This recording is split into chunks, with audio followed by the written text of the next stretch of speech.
The rain was a soft, relentless whisper against the large glass windows, a sound that usually brought comfort, but tonight it was the only sound that wasn't theirs. Inside the sprawling, silent house, another rhythm played out, one of ragged breaths and the soft friction of skin against an expensive wool rug. "Liam, please stop. We shouldn't." Chloe's voice was a broken murmur, half protest, half plea, lost in the space between his mouth and her neck. Her fingers dug into the muscles of his back, a contradictory gesture of pushing him away while pulling him closer. He pressed into her, his body a dead weight of desire and guilt, his own voice a guttural rasp against her hair. "Chloe. God, Chloe. I can't," he confessed, the words tasting like sin on his tongue. Their clothes were a mess of tangled limbs and exposed skin, a chaotic scene of surrender right beneath the serene, smiling gaze of their wedding portrait hanging on the wall above the fireplace. A portrait where he stood beside her, smiling too, his hand on his best friend Mark's shoulder. Just a few hours earlier, none of this was supposed to happen. It was a Friday night like many others in the quiet, affluent suburb outside Denver. Mark, as he so often did, had called from the hospital. An emergency heart surgery, he had explained, his voice tired but dedicated. He wouldn't be home until morning. Liam, the ever-faithful friend, the honorary uncle to their son sleeping soundly upstairs, had stayed for dinner to keep Chloe company. The evening began with easy conversation, with the familiar comfort of a friendship that spanned more than a decade. They had shared a bottle of red wine, its dark stain still visible in the bottom of their glasses resting on the coffee table. The house, usually a sanctuary of warmth, and a testament to Mark's success and their shared happiness, slowly transformed as the hours ticked by. The silence left by Mark's absence grew heavier, filled not with peace, but with a palpable, unspoken tension that had been simmering between them for months. Every shared glance lingered a second too long. Every accidental touch felt like a spark on dry tinder. The air grew thick with things unsaid, with a dangerous curiosity that hung between them, promising to shatter the perfect picture on the wall. To understand the depth of the fracture, you must first understand the foundation, what was built and what was lost. The story of Liam and Chloe doesn't truly begin with them. It begins, as all great tragedies do, with love. It begins with the profound, unshakable love between two men who called each other brothers long before one of them would commit the ultimate brotherly betrayal. Liam and Mark. Their names were spoken together in a single breath for 15 years. They had met in the soul-crushing crucible of a university architecture program, two young men with wildly different temperaments but a shared, ferocious ambition. Mark was the brilliant one, the effortlessly charming star who could charm professors and ace exams with a confident grin. Liam was the quiet one, the grinder, the artist who would spend 48 sleepless hours perfecting the curve of a single line on a blueprint. Mark's charisma pulled Liam out of his shell, while Liam's steadfastness grounded Mark's soaring flights of fancy. They were two halves of a single, functional whole. They navigated the treacherous waters of their 20s together, celebrating triumphs with cheap beer on the fire escape of their cramped apartment, and nursing each other through failures and heartbreaks with a silent understanding that required no words. Liam was there when Mark's father passed away, a silent, solid presence at the funeral, his hand on Mark's shoulder, a human anchor in a sea of grief. Mark was the one who physically dragged Liam out of a deep depression after his first major design project was stolen by a senior partner, forcing him to see that his talent couldn't be extinguished by one act of treachery. Their bond wasn't just friendship, it was a pact, a shared history forged in struggle and loyalty, an unspoken promise that they would always be in each other's corner. And then there was Chloe. Liam remembered the exact moment he first saw her, the memory seared into his mind with the clarity of a flashbulb. Mark, practically vibrating with an energy Liam had never seen before, had dragged him to a small, dimly lit recital hall on campus. "You have to meet her, man. She's everything," Mark had whispered, his usual confidence replaced by a rare, boyish awe. And then she walked onto the stage. She wasn't just beautiful in a conventional way. She was luminous. Dressed in a simple black dress, with her dark hair pinned up loosely, she seemed to absorb all the light in the room. But it was when her fingers touched the piano keys that the world shifted on its axis for Liam. The music that poured from her wasn't just technically perfect, it was alive.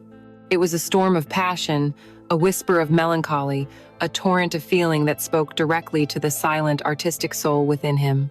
He felt, in that moment, a profound and terrifying sense of recognition, as if he were hearing a song his own spirit had been trying to sing. After the performance, Mark proudly introduced them. Up close, she was even more devastating. Her eyes were a deep, intelligent hazel, flecked with gold, and her smile was genuine and warm, not a practiced social grace. She spoke about music with the same fire Liam spoke about architecture, and for a dizzying, heart-stopping minute, he felt a pull so strong it was like a physical force. It was a dangerous, immediate connection, a spark of understanding that threatened to ignite a wildfire, and in the very next second, with a loyalty as reflexive as breathing, he extinguished it. He locked that feeling away in the deepest, most fortified vault of his heart, labeled it forbidden, and threw away the key. This was Mark's everything, and because she was Mark's, she would be sacred. From that day forward, Liam cast himself in the only role he could, the devoted friend, the supportive older brother to them both. He watched their love story unfold from the front row, becoming its most ardent cheerleader. He helped Mark pick out the engagement ring, a delicate vintage piece that he knew Chloe, with her love for things with a history, would adore.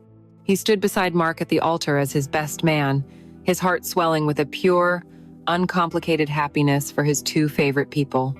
In his speech, he spoke of how Chloe's music had brought a new harmony to Mark's life, and how Mark's steadfast love allowed Chloe's soul to truly sing. And he meant every word. There was no lie, no hidden agenda, only the sincere joy of seeing the person he loved most in the world find his perfect counterpart. The three of them became an inseparable unit, their lives interwoven into a beautiful, comfortable tapestry. Their weekends were filled with shared adventures, escaping the burgeoning pressures of their careers for the wild, open spaces of Colorado. There were long hikes in the Rockies, the air crisp and clean, their laughter echoing in the vast emptiness.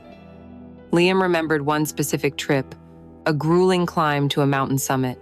Mark, ever the leader, charged ahead, while Liam and Chloe lagged behind, their conversation meandering from art and design to their dreams for the future. He recalled the way the alpine sun caught the red highlights in her hair, the earnest look in her eyes as she talked about one day opening a small music school. There was an ease between them, a platonic intimacy that felt safe, protected by the unyielding fact of her love for Mark and his loyalty to them both. Their home became his second home. Countless evenings were spent around their dining table, filled with good food, cheap wine, and the kind of conversation that lasts late into the night. Liam was there for every milestone. He helped them paint the nursery when their son, Leo, was on the way. He was the first person they called after Leo was born, and he arrived at the hospital before their own parents did, holding the tiny, fragile infant with a sense of wonder and a fierce, protective love. He was Uncle Liam, the fun one, the one who would build elaborate Lego castles on the floor and tell the best bedtime stories. The life they built was perfect, or as close to perfect as any life could be. It was a fortress of love, trust, and shared history. And Liam was one of its most loyal sentinels, standing guard, never once imagining that the greatest threat to their perfect world wasn't on the outside but was lying dormant, locked away, deep within himself.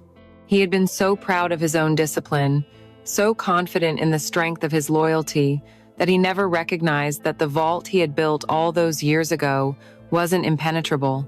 He never realized that some feelings don't die when you bury them, they simply wait. Perfection is a fragile state, a delicate crystal sculpture that can be shattered not by a single, violent blow, but by the slow, insidious creep of tiny, almost invisible fractures. The life they had built, that fortress of love and trust, did not crumble overnight. It began to crack slowly, quietly, under the immense pressure of Mark's ambition. His career didn't just advance, it exploded. He became one of the most sought-after cardiothoracic surgeons in the state, a man who literally held life and death in his gifted hands. It was a noble, all-consuming calling, and Liam, like Chloe, was immensely proud of him. But nobility has a price, and the currency was time. Mark's time. Time that was stolen from his home, from his family, piece by tiny piece. At first, it was small things, easily forgiven. A dinner he had to miss for an emergency consult. A Saturday morning at the park that was cut short by a page from the hospital. "Just this once," he would promise, his eyes full of sincere regret. "I'll make it up to you, I swear." And they believed him. But "just this once" became a recurring theme, the sad refrain of their lives. The promises to make it up to them became promissory notes on a future that never seemed to arrive. The empty chair at the dinner table became a regular guest. The missed school plays and soccer games began to stack up, each one a small, sharp sting of disappointment for their son Leo, and a deeper, aching wound for Chloe. Liam watched the light in her slowly dim. The vibrant, luminous woman who had captivated a recital hall with her passion began to fade, replaced by a ghost haunting the hallways of her own beautiful home. The grand piano, once the vibrant heart of the house, fell silent. Its polished black lid remained closed, gathering a fine layer of dust that served as a heartbreaking testament to her abandoned joy. Her laughter, once so easy and frequent, became a rare and precious sound. More often, Liam would find a quiet, manufactured smile on her face, a brittle mask she wore to convince the world, and perhaps herself, that everything was fine. But Liam saw through it. He saw the flicker of loneliness in her eyes when she thought no one was looking. He saw the way she'd stare out the window in the late afternoon, waiting for the sound of a car that rarely came on time. Their conversations began to change. The easy banter about books and movies and neighborhood gossip was slowly replaced by something heavier. She started confiding in him, her voice low and laced with a fatigue that went bone deep. She never overtly complained about Mark. Her loyalty was too ingrained for that. Instead, she spoke in the language of absence. "Leo asked where Daddy was again this morning," she'd say, her gaze fixed on the coffee mug in her hands. Or, "I had this incredible breakthrough on a piece by Chopin today, but there was no one to play it for." Liam became the sole audience for her frustrations, her small triumphs, and her profound, suffocating loneliness. He was the only one there to listen. And so, his role began to shift, almost imperceptibly at first. He didn't intend to step into the void Mark had created. He simply found himself standing in it. It started with practical things.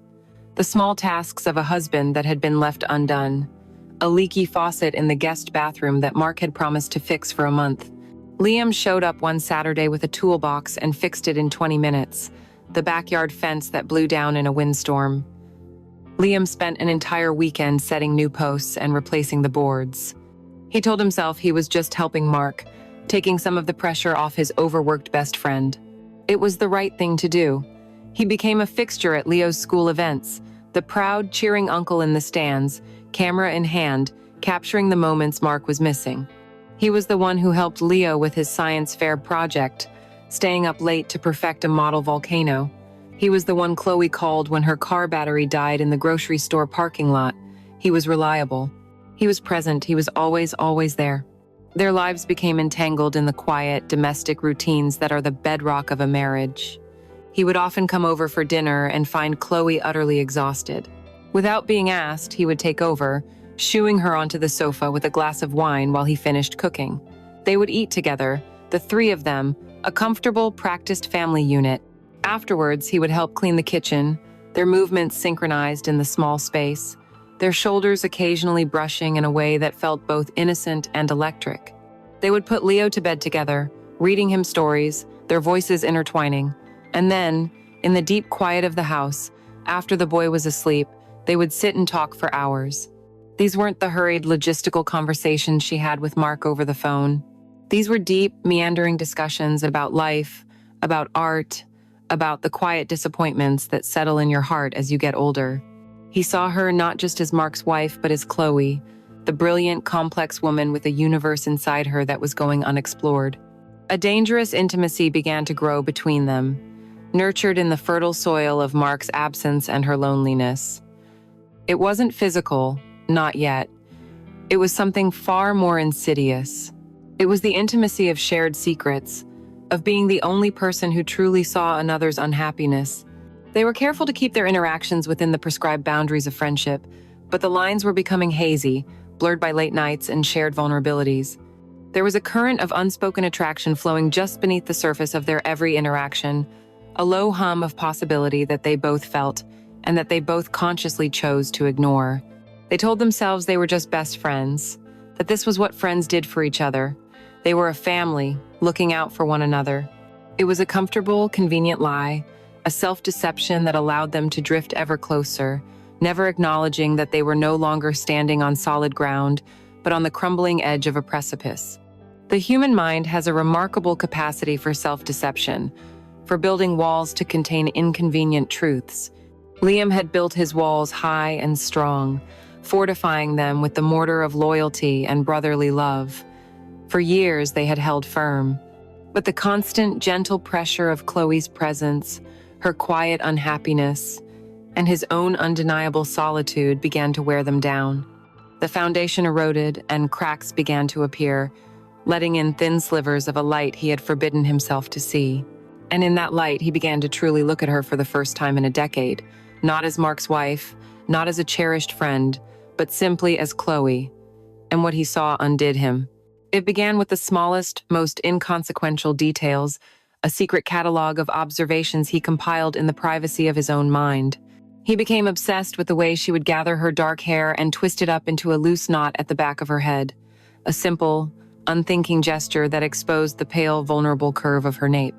He would watch the delicate tendons in her neck, the few stray, silky strands that escaped the pins, and feel a tightness in his chest, so profound it was almost painful.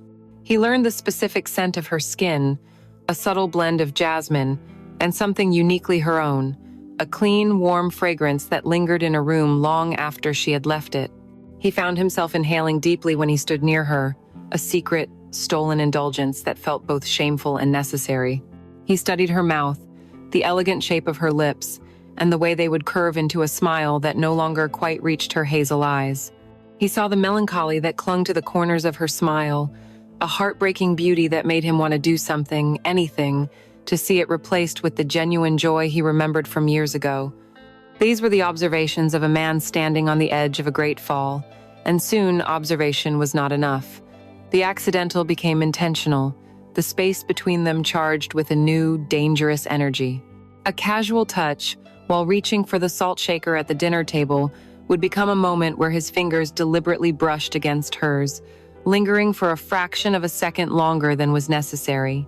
It was a silent, illicit conversation held through skin, a spark of electricity that they both acknowledged with a quick, sharp intake of breath before pulling away.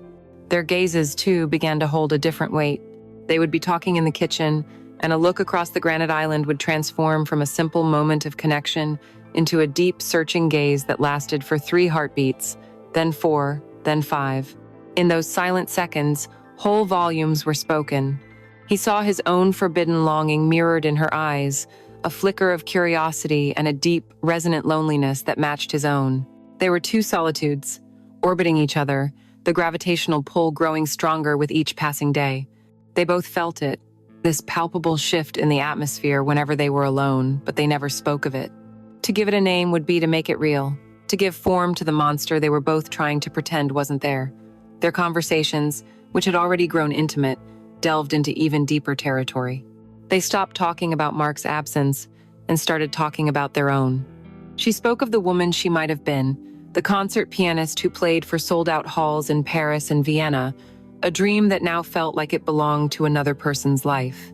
He, in turn, confessed things he had never even told Mark, about the hollowness he felt despite his professional success, the feeling that he was designing sterile, perfect buildings for people to live in, while his own life felt empty and unadorned. They were peeling back the layers of their souls for each other, revealing the tender, wounded parts that no one else was allowed to see. In sharing their broken dreams, they were forging a new, exquisitely dangerous bond, an intimacy of the spirit that was, in its own way, a deeper betrayal than any physical act could ever be. The slow burn reached its flashpoint on a quiet Tuesday evening in late autumn. The air was crisp, and the leaves had turned to fire. Leo was at his first ever sleepover at a friend's house, and the silence he left behind was vast and unsettling. Mark was presenting at a medical conference 3 states away. He wouldn't be home for 2 more days. It was just Liam and Chloe, alone in the big, quiet house. She had suggested they watch a movie, an attempt to fill the empty hours with some semblance of normalcy. She chose an old, romantic film, a sweeping story of love and loss. They sat on the large, comfortable sofa, a respectable, friendly distance between them, a bottle of wine and 2 glasses on the coffee table. But the space separating them felt anything but comfortable. It was a vacuum, a charged void that hummed with unspoken tension, begging to be closed. As the film played, its story of passionate embraces and tearful goodbyes became nothing more than flickering light and ambient sound. Liam was hyper-aware of everything else. He was aware of the subtle scent of her jasmine lotion. He was aware of the gentle rise and fall of her chest with each breath. He could feel the warmth radiating from her body across the chasm of a few feet of upholstery, a warmth that called to the cold, empty spaces inside him. He watched the way the soft light from the television played across her face, illuminating the curve of her cheek, the sadness in her profile. Sometime during the movie's climax, she shivered, a small, involuntary tremor. Without thinking, he reached for the cashmere throw blanket draped over the arm of the chair and unfolded it, draping it over her. His fingers brushed her shoulder, and this time, neither of them pulled away. The touch lingered. He let his hand rest there, the heat of her skin seeping through the thin fabric of her blouse, a jolt that went straight through him. She leaned into his touch, a movement so slight it was almost imperceptible, but he felt it. It was a surrender, a permission. The sound from the television faded into a meaningless drone. The world narrowed to the space of that single, illicit point of contact. He turned his head slowly to look at her, and she was already looking at him. And in the dim, flickering light, he saw it all. The loneliness, the years of being neglected, the curiosity. And beneath it all, the same raw, undeniable desire that was clawing its way up his own throat. The air grew thick, heavy, impossible to breathe. The question hung between them, silent, terrifying, and absolutely inevitable. Some lines are not meant to be crossed. They are the invisible, sacred boundaries that define who we are, the silent agreements that hold our fragile worlds together. For years, Liam had respected that line, the one that separated his devotion to his best friend from the woman his best friend loved. He had patrolled its borders faithfully, never once considering a trespass. But lines can be worn away by the constant drip of loneliness. And on the evening of Mark and Chloe's 12th wedding anniversary, the line dissolved into nothingness. The day had begun with a phone call, not to Chloe, but to Mark. Liam had called his friend's cell, intending to wish them a happy anniversary and make a joke about Mark managing to escape the hospital for one night. But Mark's voice was tense, distracted. "Can't talk, man," he'd said, the sounds of beeping machines in the background. "A post-op complication, a real mess. The dinner's off. I've already sent flowers and a case of that champagne she likes. Smooth it over for me, will you? You know how she gets." The request, so casual, so utterly oblivious, landed like a stone in Liam's gut. Smooth it over for me. He had become the designated ambassador to Mark's own marriage, the official manager of Chloe's disappointment. A bitter, unfamiliar anger toward his friend began to smolder within him. He drove to their house that evening, using the excuse of dropping off a gift. He found Chloe in the kitchen, a portrait of forced composure. She was wearing a beautiful deep blue dress, the one he knew she'd bought specifically for their reservation at a Michelin-starred restaurant downtown. Her hair and makeup were perfect. She was a beautiful ship, fully rigged and ready to sail, with nowhere to go.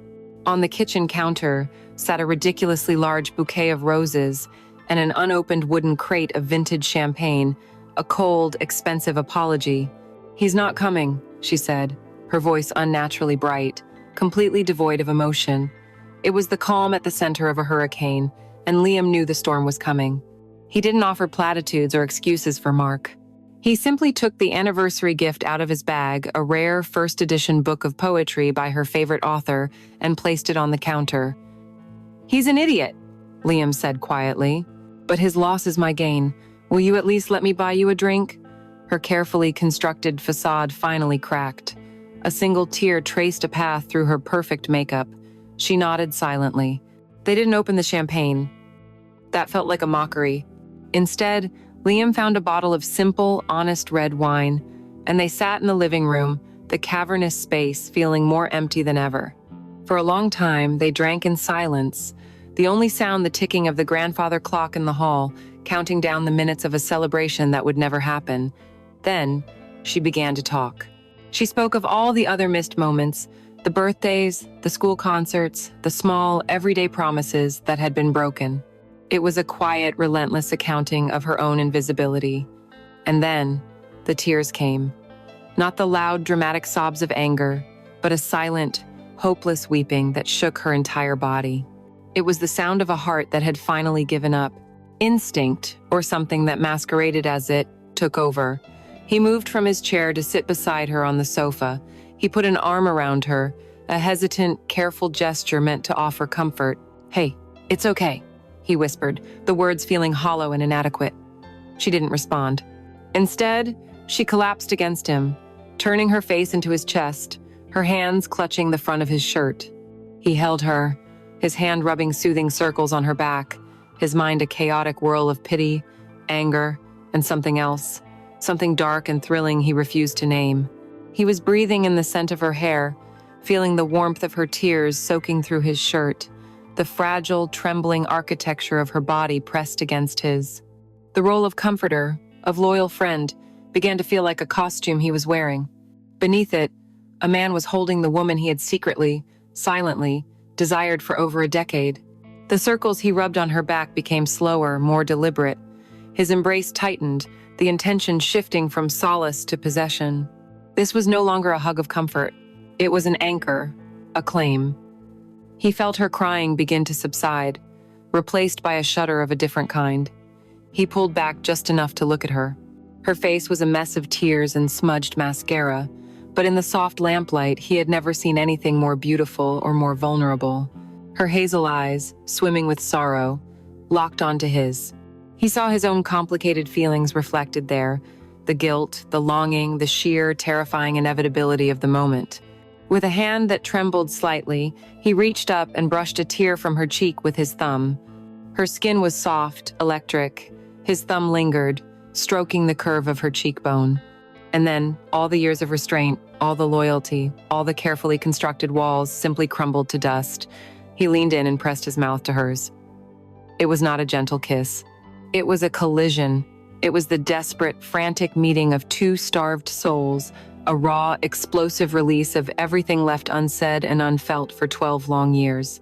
It was hunger and sadness, a desperate search for comfort in the heart of a betrayal. He tasted the wine on her lips, the salt of her tears, and the bitter, undeniable taste of his own sin. Her hands, which had been clutching his shirt, moved up, her fingers tangling in his hair, pulling him closer. It was a kiss that didn't ask, it took. A kiss that broke every promise he had ever made, to Mark and to himself. And then, as suddenly as it began, it was over. They broke apart, both of them gasping for air as if they had been underwater. The heat of the moment vanished, replaced by an icy, horrifying clarity.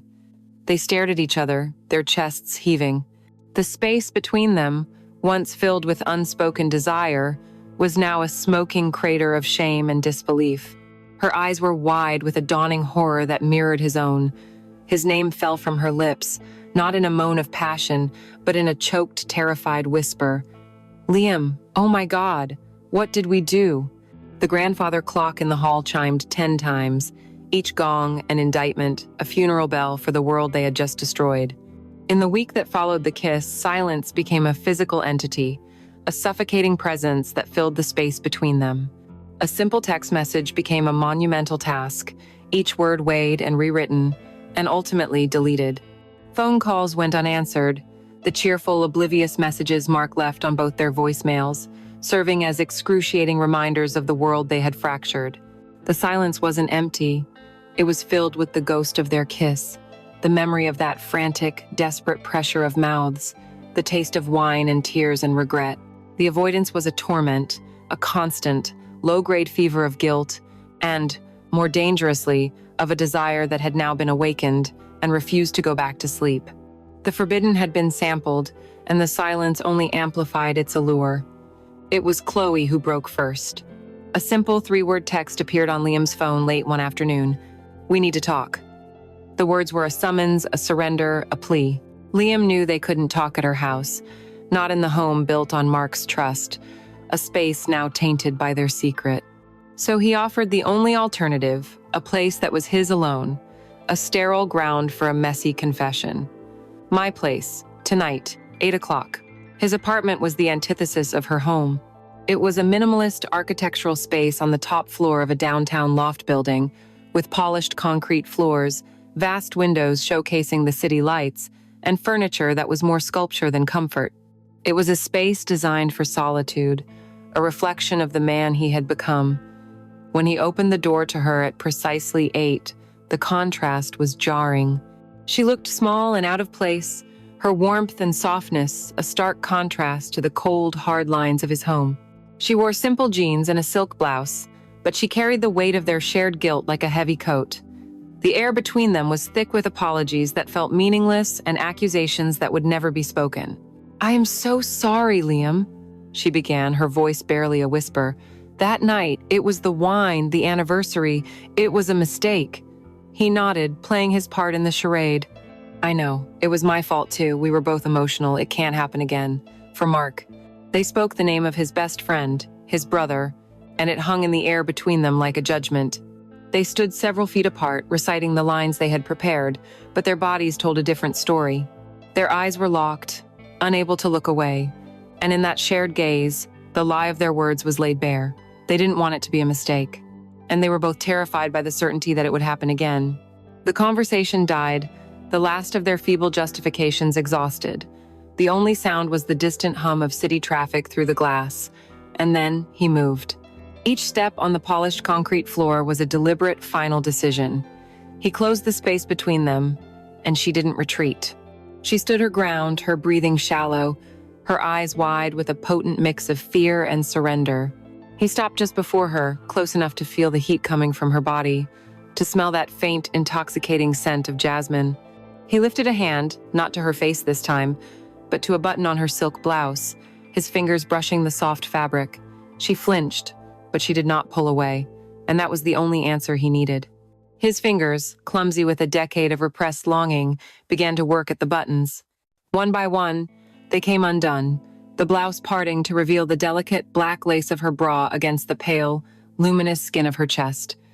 He heard her sharp intake of breath as the cool air hit her skin. He pushed the blouse from her shoulders, letting it pool around her elbows, a silken trap.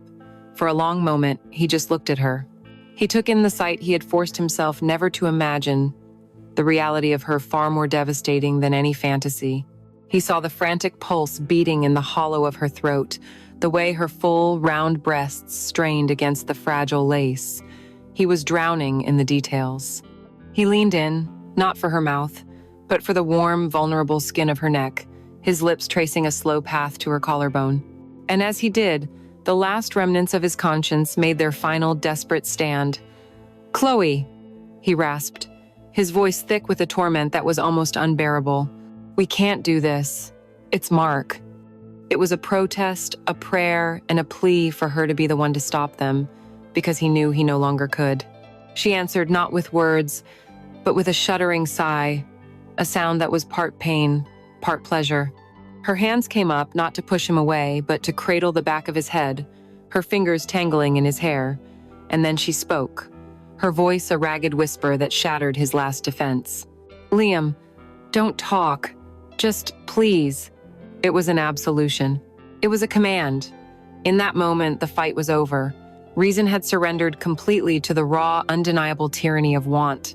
He captured her mouth in a kiss that was deep and slow, a kiss of ownership, and as her body melted against his, the last vestiges of resistance dissolved.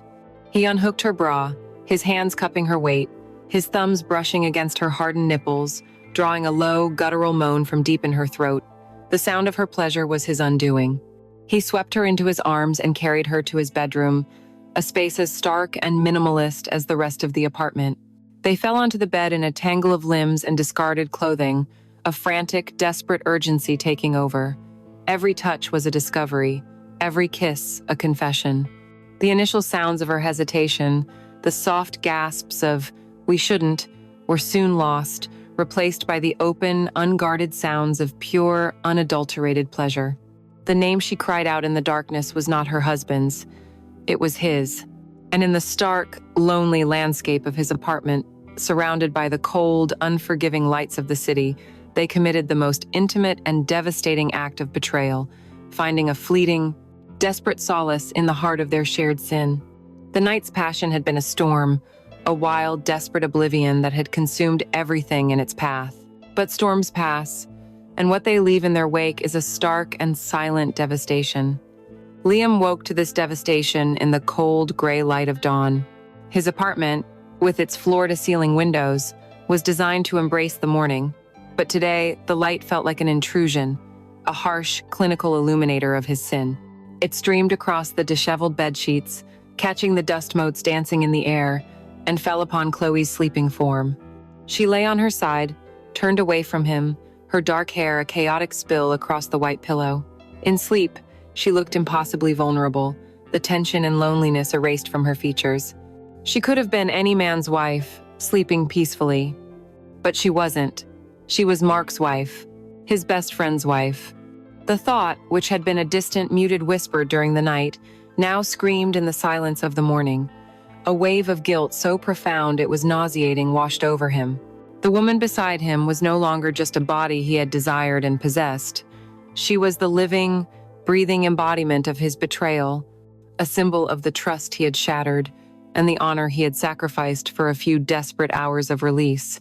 He slid carefully out of bed, his movements slow and deliberate, as if he were a burglar in his own home. He gathered his clothes from the floor, the act of dressing himself feeling shameful, an attempt to cover up a filth that was more than skin deep. He stood by the window looking out at the waking city, but he didn't see it. He was seeing Mark's smiling face at his wedding. He was hearing Mark's voice on the phone, trusting him to smooth things over. The memory of the pleasure they had shared now felt like a sickness in his stomach, a fever dream that had left him hollowed out and cold. A short while later, he heard a rustle of sheets behind him. He didn't turn around. He heard her sit up, and he could feel her awareness of the situation return in a sudden, palpable wave of tension. The air in the room, which hours before had been thick with heat and moans, was now heavy and brittle with shame. There were no soft murmurs, no tender morning-after touches. There was only a vast, awkward silence. He finally turned to look at her. She was clutching the sheet to her chest, her eyes wide and haunted. The desire was gone, replaced by a stark, lucid fear. They looked at each other for a long moment, two co-conspirators surveying the wreckage of their crime. "I have to go," she said, her voice a croak. Leo. The name of her son was another stab of guilt. They had not only betrayed a husband and a friend, they had desecrated a family. They dressed in a near-total agonizing silence. The only sounds were the small, sharp noises of zippers and buttons, each one unnaturally loud. They moved around each other with the careful, awkward choreography of strangers, studiously avoiding any physical contact, their eyes fixed on the floor, the walls, anywhere but on each other. The raw intimacy of their naked bodies seemed a lifetime ago. Now, fully clothed, they were more exposed, more vulnerable than ever. At the door, she paused, her hand on the doorknob, still not looking at him. "Liam," she started, her voice breaking. Last night, he couldn't let her finish the sentence. He couldn't bear to analyze it, to name it, to give it any more substance than it already had. "Don't," he said, his own voice harsh. "Just go." She flinched as if he had slapped her, then nodded once and slipped out the door, pulling it quietly shut behind her. The click of the latch echoed in the silent apartment. He was alone, but the space was not empty. Her scent, that intoxicating jasmine, lingered in the air, on his sheets, on his skin. It was no longer alluring. It was the scent of his guilt, an inescapable ghost. He stood motionless in the center of the room for what felt like an eternity, a man adrift in the wreckage of his own making. And then his phone began to ring, its cheerful, electronic melody a violent intrusion into his silent self-flagellation. He looked at the screen, and his blood ran cold. The name displayed there in bold, familiar letters was Mark. Panic seized him, a cold, metallic taste in his mouth. He felt an irrational urge to throw the phone against the wall, to silence the chipper, unsuspecting voice he knew was on the other end. He let it ring twice, 3 times, each chime an accusation. Finally, with a trembling hand, he answered, forcing a lifetime of lies into a single, casual word. "Hey!" Mark's voice boomed through the speaker, energetic, happy, and utterly, devastatingly normal. "Hey man, just landed. God, that was a long flight. How's everything? How's my favorite girl? Did you smooth things over for me? I feel terrible about missing the anniversary." Every word was a hammer blow against Liam's already shattered conscience. Mark's trust, his casual, unthinking faith in their friendship, was a form of torture more exquisite than any anger could ever be. Liam had to physically lean against a wall for support, his legs suddenly weak. "Yeah," Liam heard himself say, his voice sounding distant and foreign. "Yeah, everything's fine. I went over. We talked. She's okay, just, disappointed. I know, I'll make it up to her, I promise. Big time. Hey, thanks for being there, man. I don't know what I'd do without you. You're the best friend a guy could ask for." Seriously. The words, meant as the highest praise, landed as the most damning indictment, the best friend a guy could ask for. The hypocrisy was so immense it threatened to choke him. He closed his eyes, seeing Chloe's body beneath him, hearing her moans, smelling her skin. "No problem, Mark," he managed to choke out. "That's what friends are for." The conversation lasted another minute, a blur of pleasantries and plans for the weekend that Liam couldn't process. When he finally hung up, he slid down the wall to the cold concrete floor. He wrapped his arms around his knees, his body trembling. The thrill of the forbidden, the heat of the passion, the fleeting comfort of connection, it had all burned away with the morning sunday. All that was left was the cold, heavy, indigestible truth. He had betrayed the one person on earth who trusted him completely, and nothing would ever make it right. The dawn had come, and it had brought with it not clarity, but the suffocating darkness of guilt.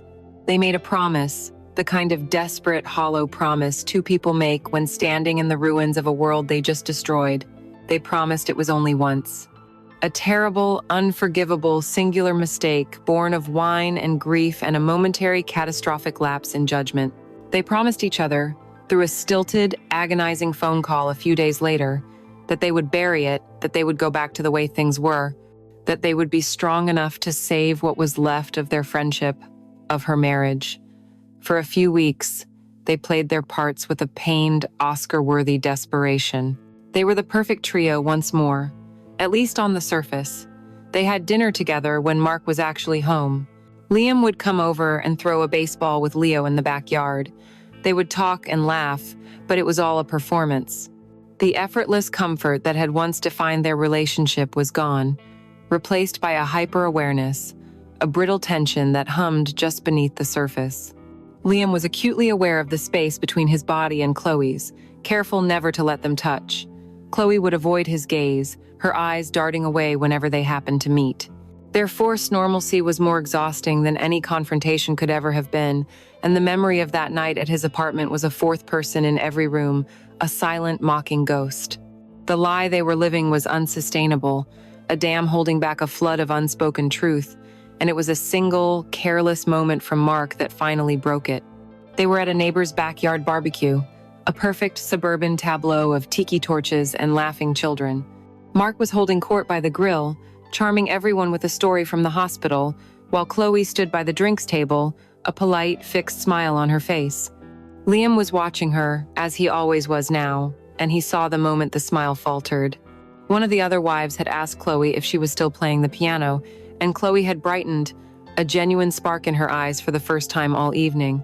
"Actually, I've been working on a new piece," she began, her voice full of a shy, hopeful energy. But before she could finish, Mark laughed from across the yard. "Don't get her started," he called out good-naturedly, flipping a burger. "She'll talk your ear off about Chopin. Another drink, anyone?" It wasn't meant to be cruel. It was a casual, thoughtless dismissal, but Liam saw it land on Chloe like a physical blow. He saw the light in her eyes extinguish, the hope shrivel and die. He saw her retreat back into the shell of the lonely, invisible wife, and in that moment, all their promises, all their guilt, all their resolve turned to ash.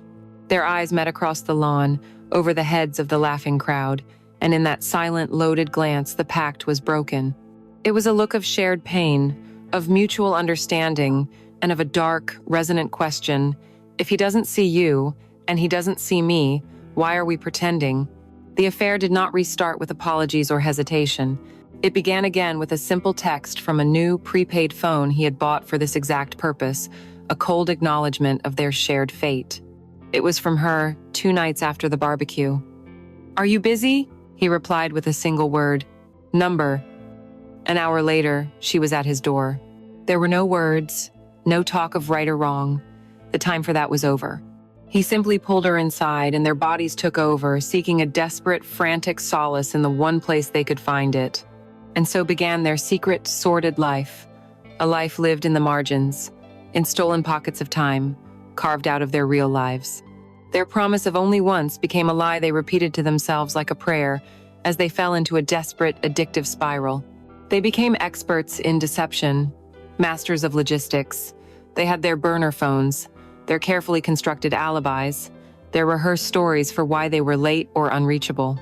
Their love story, if it could be called that, was written in the sterile, anonymous language of cash-paid motel rooms off the interstate, places where the bedsheets smelled of bleach and the art on the walls was uniformly depressing. It was found in the claustrophobic intimacy of his car, parked in the darkness of a deserted scenic overlook, the dashboard lights casting their faces in an unnatural, guilty glow, every passing set of headlights a jolt of pure terror. His apartment, the scene of their original sin, became their only real sanctuary, a place where they could briefly pretend they were two ordinary people, even as Mark's photograph on Liam's bookshelf silently judged them. The fear, they soon discovered, was part of it. The constant, humming anxiety of being discovered, the risk of blowing up all of their lives with a single mistake. It became a powerful, perverse aphrodisiac. The danger sharpened their senses, heightened the pleasure, made every stolen touch feel more precious, more vital. This wasn't love. Liam was clear-eyed about that, even in the depths of his self-deception. Love was patient and kind. This was desperate and selfish. Love was about building a life together. This was about escaping the lives they already had. He didn't love Chloe, not in any true sense of the word. He desired her, yes, with an intensity that terrified him, but more than that, he needed her. He was addicted to the oblivion he found in her body, the temporary silencing of the guilt and loneliness that gnawed at his soul. And she, he knew, was using him in exactly the same way. They were two broken, lonely people, using raw, physical sensation as a narcotic, a way to feel something, anything, other than the quiet ache of their own realities. Their time together was almost entirely carnal, a frantic communication through skin and sweat and breath, because words were too dangerous. They never spoke of the future, they never spoke of their feelings, and they almost never, ever spoke of Mark. He was the sun around which their two dark planets revolved, the man they were both betraying, and to speak his name was to let the crushing, unbearable reality of their actions into their sorter, sacred space. If their first encounter was a surrender to a long-repressed desire, and their subsequent meetings were a frantic descent into addiction, then the weekend at the cabin was something else entirely. It was the moment they stopped running from what they were and fully embraced the sin they had created.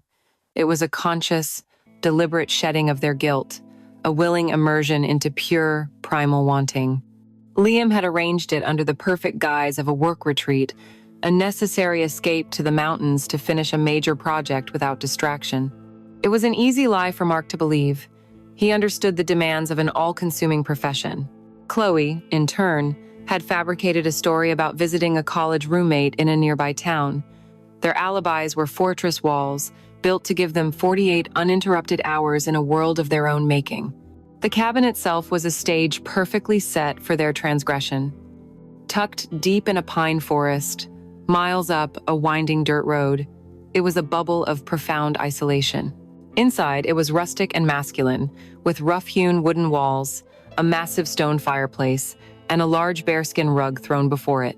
It was a place that felt ancient and elemental, far removed from the polite, manicured lawns and unspoken rules of their suburban lives.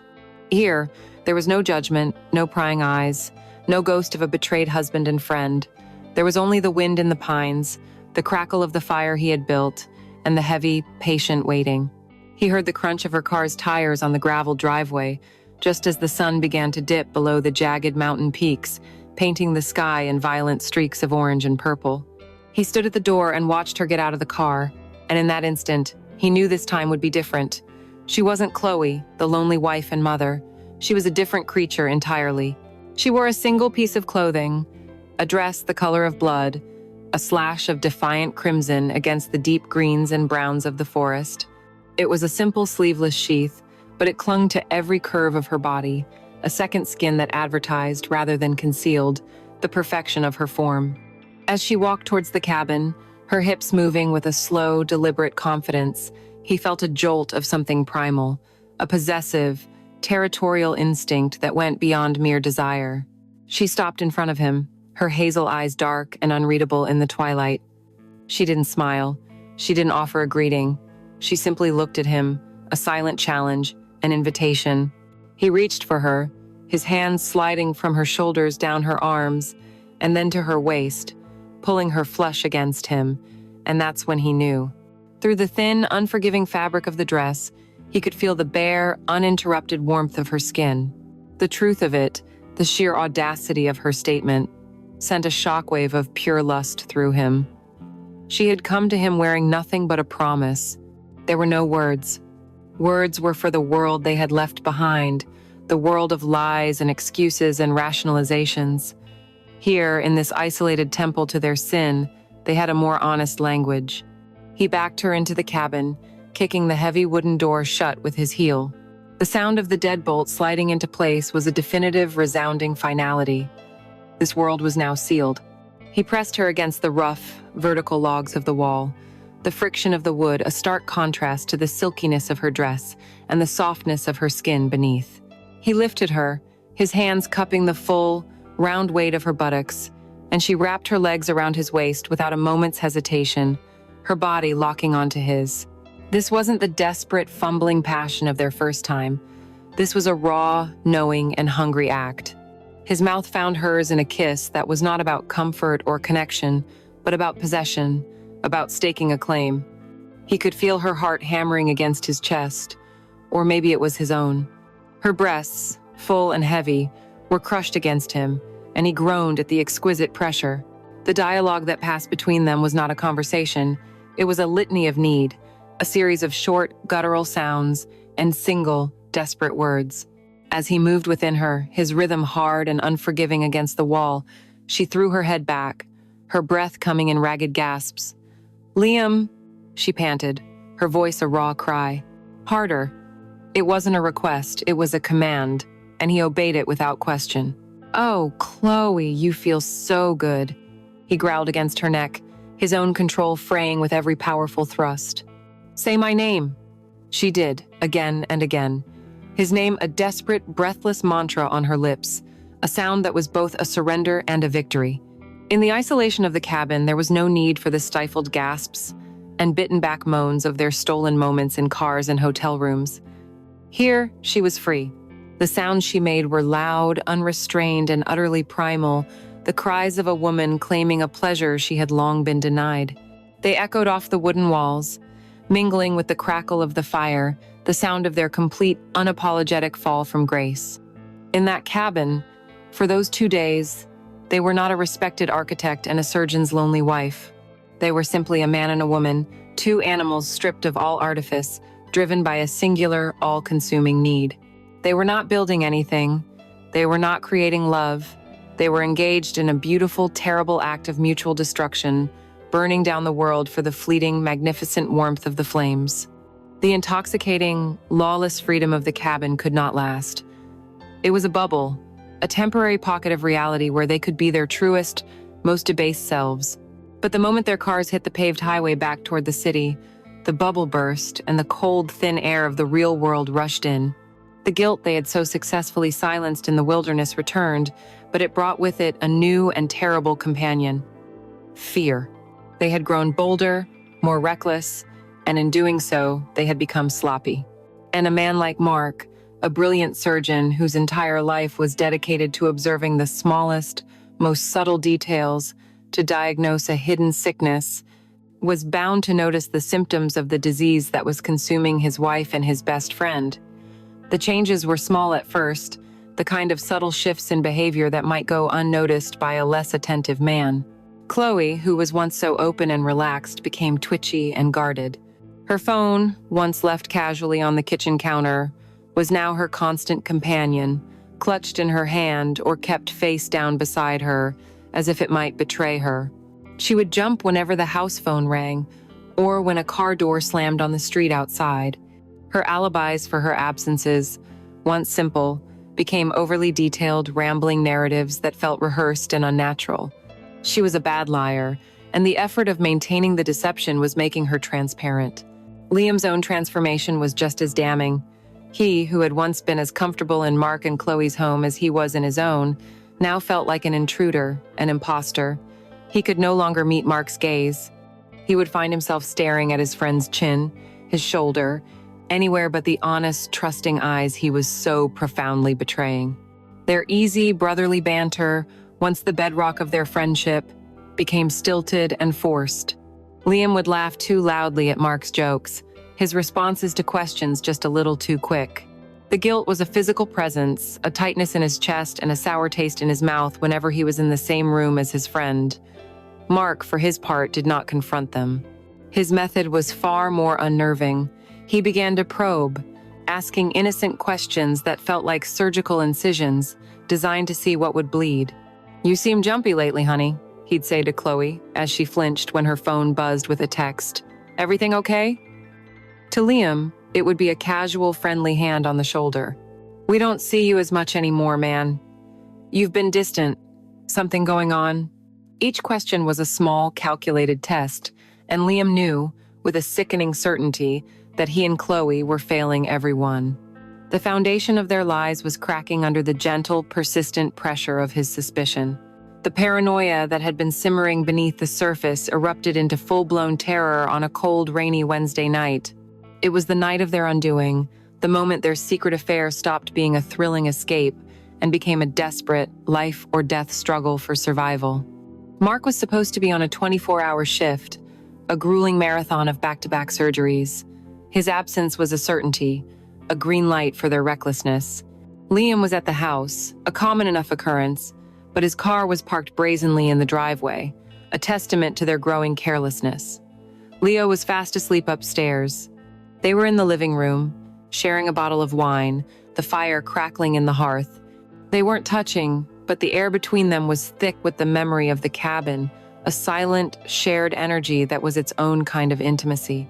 And then, through the rain-streaked window, they saw it. A pair of headlights, bright and familiar, sweeping across the living room wall as a car turned into the driveway. The sound of Mark's SUV, its engine a low, unmistakable rumble, sent a bolt of pure, ice-cold panic through Liam's veins. He looked at Chloe. All the color had drained from her face, her eyes wide with the stark terror of a cornered animal. "No," she whispered, the wine glass trembling in her hand. "He can't be. He's not supposed to." But he was. They heard the engine cut out, the car door slam shut. A moment later, the sound of keys jangling at the front door. There was nowhere to run, nowhere to hide. Liam's mind raced in a frantic, useless spiral. The back door? Too loud, he'd see the wet footprints.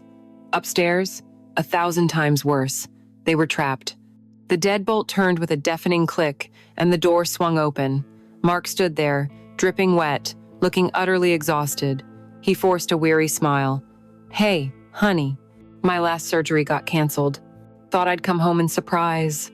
The smile froze on his face. His eyes, accustomed to taking in a whole scene in a single glance, registered the scene before him. The cozy fire, the half-empty bottle of wine, and Liam, his best friend, sitting on his couch at nearly 11 o'clock at night. The exhaustion in Mark's expression was replaced by a slow, dawning confusion, which then hardened into something else, something quiet, sharp, and analytical. "Liam," he said, his voice dangerously calm, "what are you doing here this late?" The silence that followed was a black hole, sucking all the air out of the room. Liam's heart hammered against his ribs like a trapped bird. He saw Chloe open her mouth, but no sound came out. He had to say something, anything. The lie that tumbled out of his mouth was a clumsy, pathetic thing, a Frankenstein's monster of an excuse. "Mark, hey man," he said, his voice an octave too high.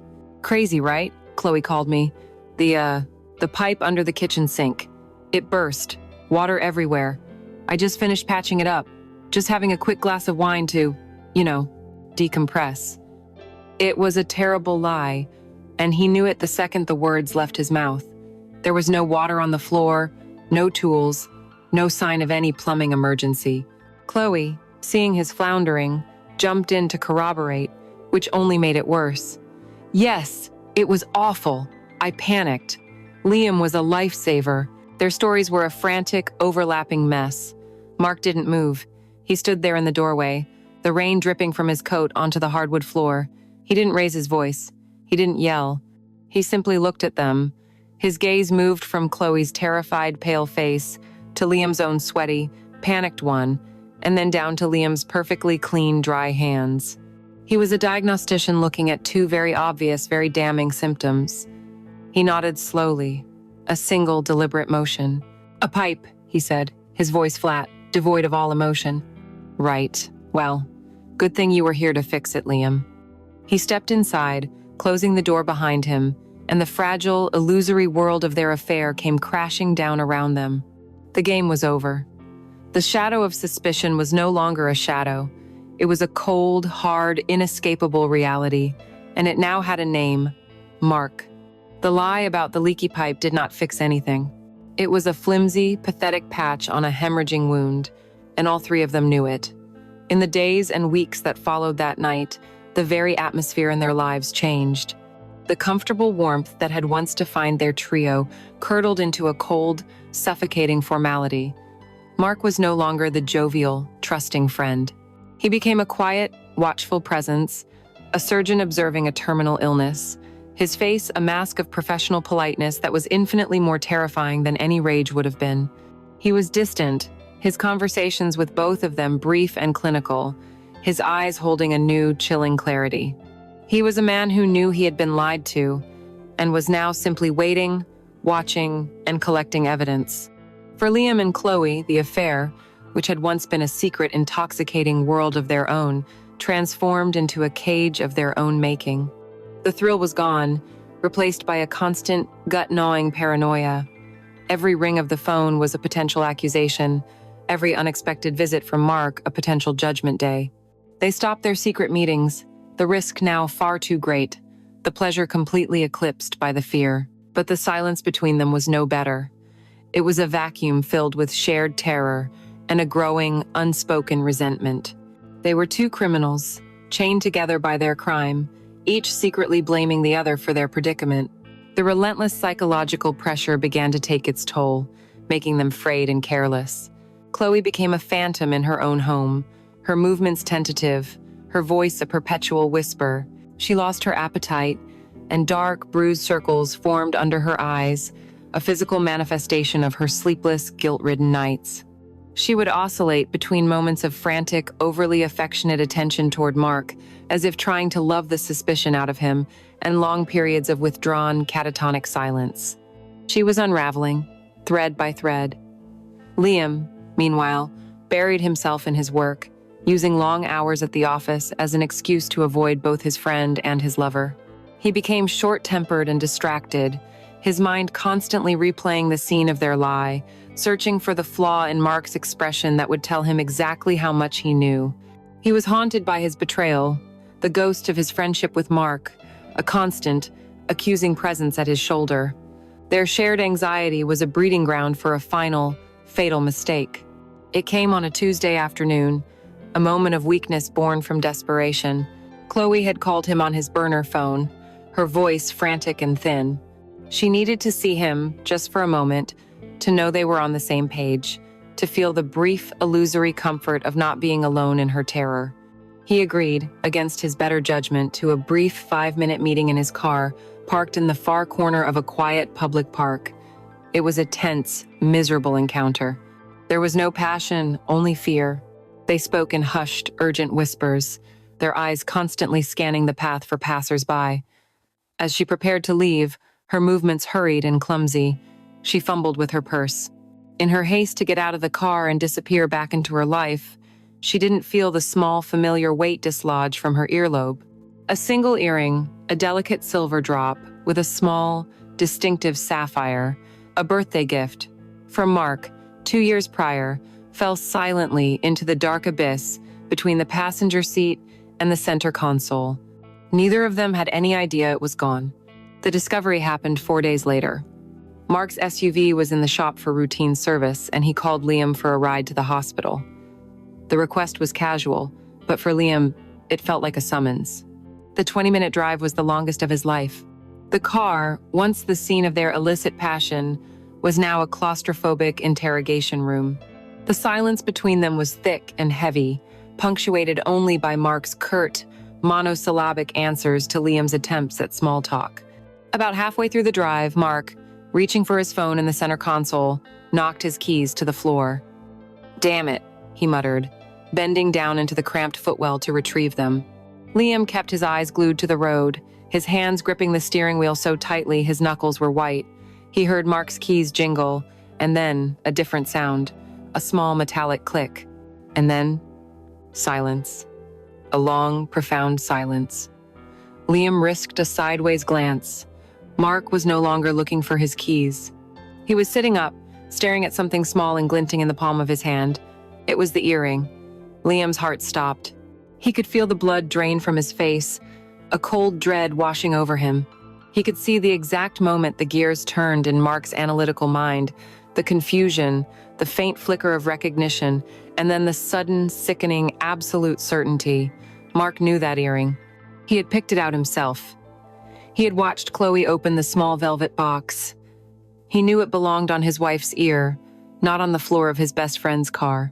Mark's expression didn't change, but a muscle in his jaw twitched. Slowly, deliberately, he closed his fingers around the earring, making a fist, and put his hand in his pocket. He didn't say a word. For the rest of the drive, the silence in the car was no longer awkward. It was funereal. It was the silence of a truth that had finally been unearthed, a truth so monstrous it needed no words. The final confrontation came that evening. A text from Mark appeared on Liam's regular phone. "Come over. We need to talk."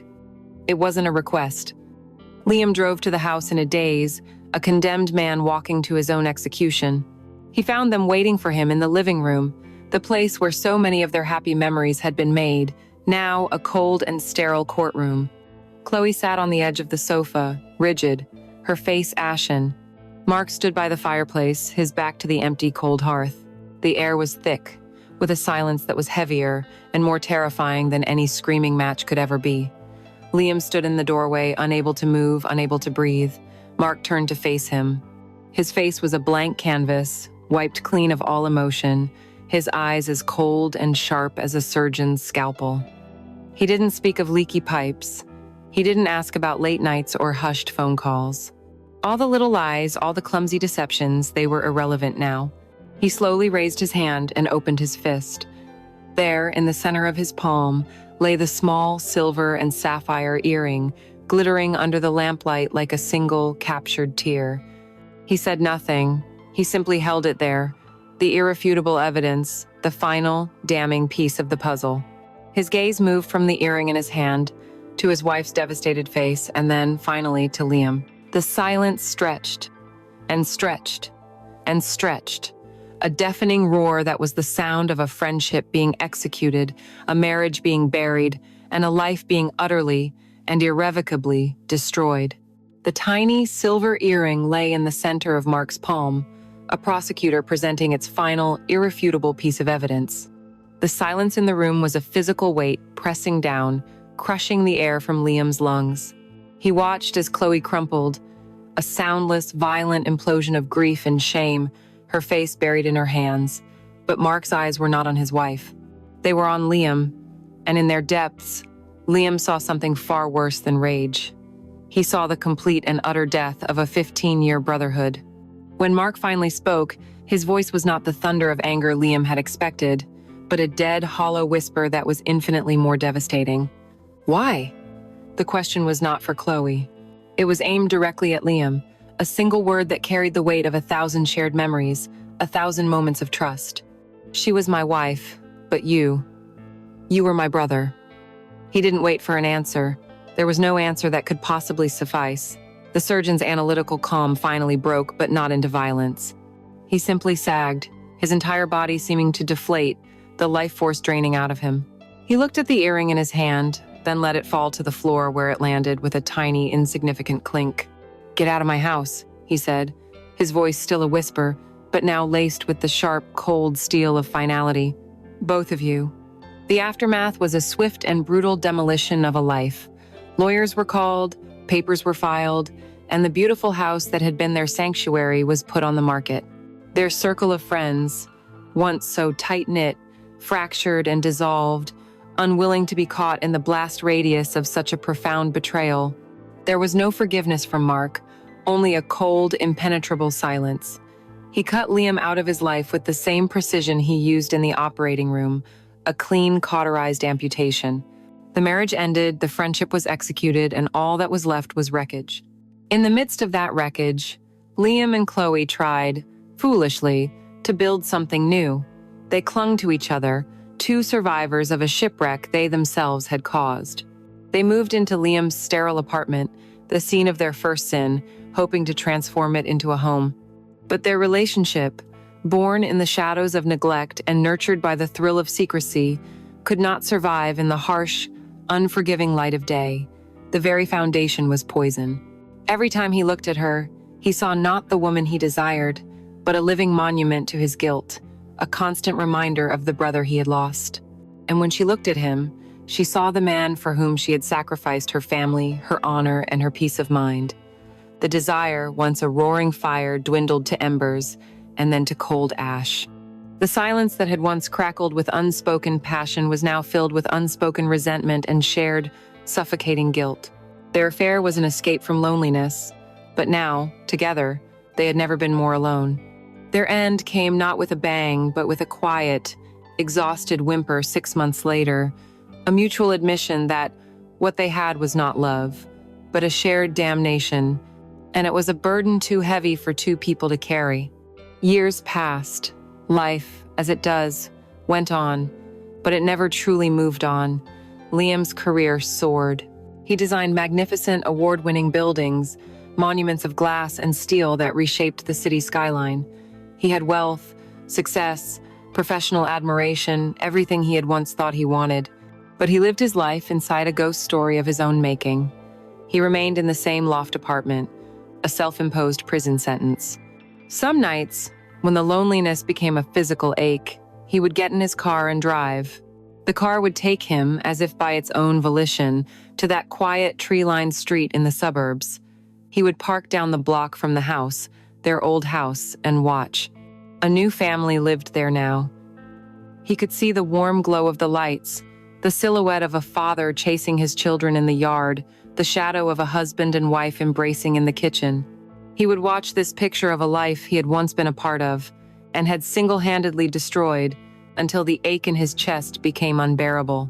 He was a ghost, haunting the edges of a happiness he had forfeited. Tonight was one of those nights. He stood before the vast window in his apartment, the glittering city lights spread below him like a carpet of fallen stars. A glass of amber whiskey was in his hand, an old photograph on the table beside it. It was a picture from before. The three of them on a mountaintop, squinting in the sun, arms around each other, their smiles genuine and effortless. Mark, Chloe, Liam, a perfect, beautiful lie. He picked up the glass, the ice clinking softly, the only sound in the crushing silence. He looked at the woman in the photograph, at the ghost of a desire that had cost him everything. And into the vast, empty darkness of the room, he whispered her name, just once. Chloe. It was not a call of passion, but an incantation of loss, a sound that held within it the echo of a moan, the weight of a tear, and the bitter taste of a regret so profound it had become the very architecture of his soul. The betrayal was not a chapter in his life. It was the whole, damn story. It was a scar that had not faded with time, but had grown deeper, a permanent, indelible mark on a man who had everything and nothing at all.